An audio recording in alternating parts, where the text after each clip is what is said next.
You ever watch someone get completely steamrolled by their own arrogance right out in public and just sit there thinking, yeah, that happened, but nobody's ever going to admit it?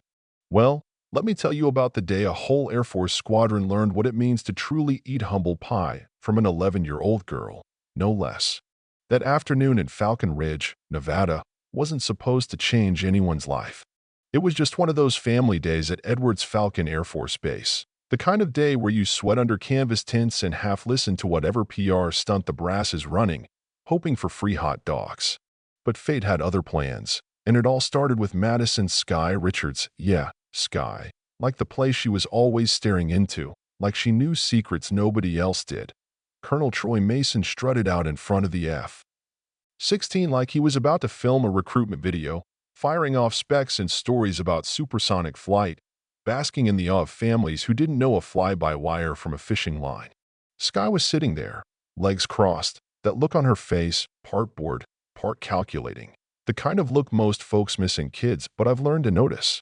See, her mom, Captain Denise Palmer, flew Navy jets before marrying an Air Force engineer, and Sky had grown up listening to the kind of dinner table conversations that would make NASA engineers sweat. But that day, Sky was charged up. Something was sparking in her, call it a sixth sense for trouble. As Mason explained in his Trust Me, I'm the Expert voice about how the F-16's computers made it impossible to stall, Sky's brow furrowed. Anyone who knew her well would have known what was coming next. The crowd giggled when the newest pilot, Fresh Bailey, piped up with a textbook question, and Mason lapped it up, showing off like he was teaching a bunch of rookies.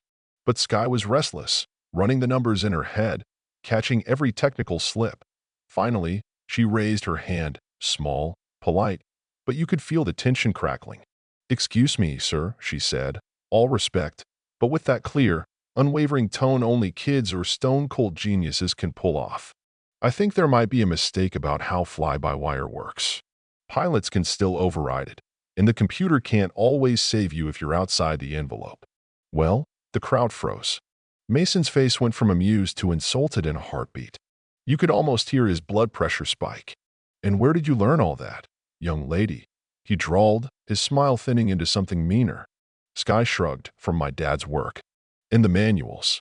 The crowd chuckled, and that stung, like watching a kid get knocked down for being too smart in the wrong room.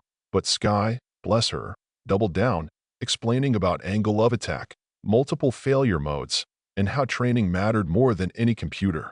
Mason started puffing up, talking about his thousands of hours in combat, making it clear a child had no business correcting him. Sky's mom squeezed her shoulder, torn between pride and knowing this was not how military protocol worked. But Sky couldn't let it go. She wasn't trying to show off. She just cared that the right info got out, especially for kids listening in. Mason cut her off hard, full, public rebuke.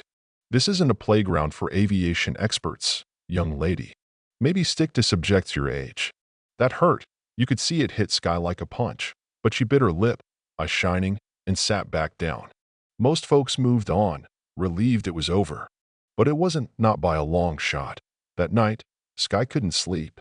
Her dad, Brian, tried to explain, gently, that sometimes being right didn't matter if it meant embarrassing the wrong person in public.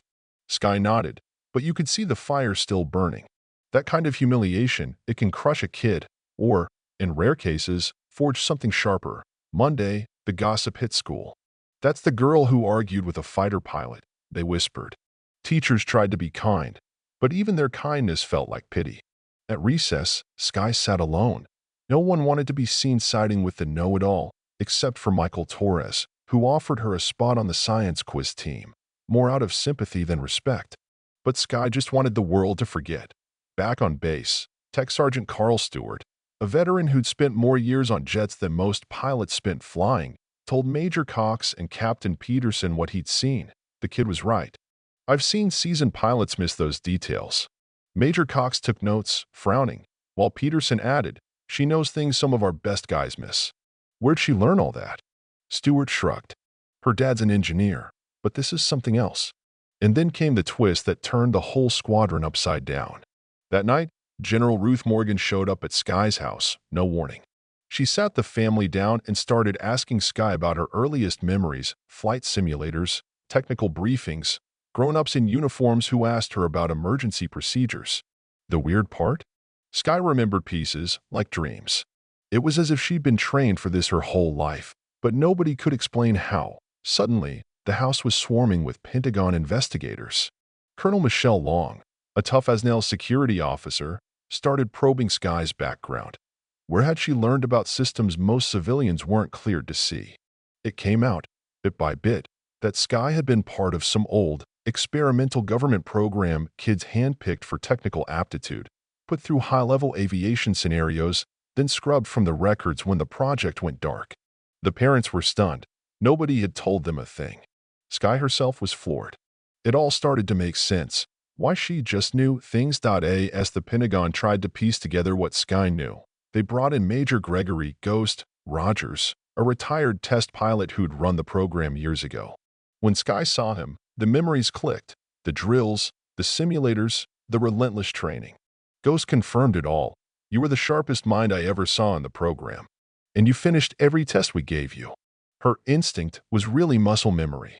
Meanwhile, Colonel Mason kept storming around, refusing to believe any of it. "A kid can't be a test pilot. This is a joke," he shouted in General Morgan's office. But evidence piled up. Sky wasn't just reading manuals. She'd been officially certified, though under layers of classified red tape. And so, the squadron held an unprecedented demonstration. Sky, in a custom flight suit, was cleared to run a full simulator and then an actual test of a prototype fighter nobody else had managed to master. Pilots and brass lined up to watch, jaws tight, egos bruised, some ready to laugh, most afraid they'd be proven wrong. And Sky delivered, systematic, calm, unfazed by pressure. She nailed every test, identified quirks other pilots had missed, and when the data came back, not a single mistake. General Morgan stood up in front of everyone, looked Mason in the eye, and read out the Pentagon's verdict. Special Advisor Madison Richards is a fully certified test pilot. Dismiss her knowledge at your own risk. Silence. Then applause from the folks who knew what it meant to actually earn respect. Mason had no choice but to salute, his humiliation complete. Even the toughest skeptics had to admit it. Real expertise can come from the most unexpected places. And sometimes, protecting your ego means putting lives at risk, while real courage is standing up and telling the truth, no matter who's listening. As Sky walked off the flight line, patches gleaming on her tiny shoulders, she looked over at the crowd. Half of them still trying to process what they'd seen. You know what I mean? Turns out, it's not about how old you are or what your rank says. It's what you actually know and what you can do when it counts. Now, here's the thing. How many times in life do we let pride or prejudice blind us to the real talent in the room? How often do we silence voices just because they don't fit our idea of qualified?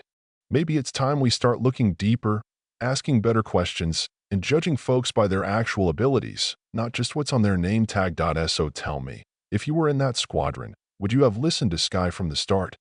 Or would you have needed proof right in your face? What's it really take for us to see past age, background, or uniform and just respect what's real? Drop your thoughts below.